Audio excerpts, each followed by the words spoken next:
不要叫啊！我不是刺客，我不是刺客！来人啊！有刺客！你不要乱叫啊！放我出去！放我出去！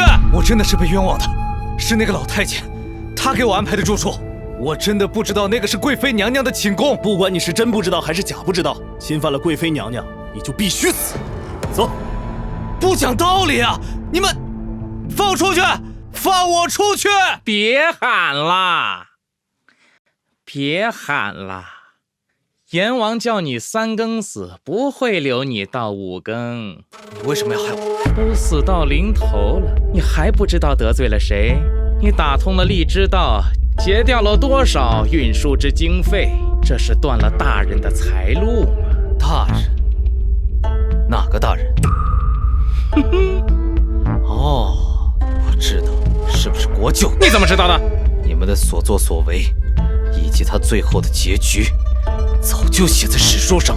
说什么混话！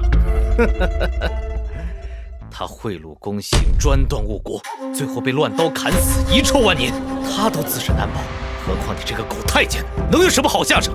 哟，四鸭子嘴硬，明天啊你就被斩首哦，五马分尸，谁死在前头还不一定。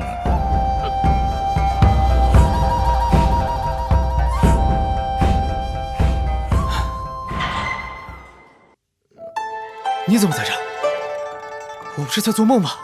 我好不容易才买通侍卫进来，你可真心大，怎么在这儿都能睡得着觉？在这儿多好呀，在这儿每天晚上做梦，我都能见到你。哎呀，你可别贫了，我都着急死了。我见你进宫半日都没回来，就到处去打听，才得知你竟然偷看贵妃娘娘凤玉。我怎么可能偷看她洗澡？我是被陷害的。你信我是那样的登徒子？你……我信你。那还差不多。可是那有什么用呢？这里3层外3层的官兵，我一个人怎么能把你救出去啊？我们就好好道个别吧。不要，我不要你死。呆子，我跟你开玩笑的，有你在，我怎么舍得死？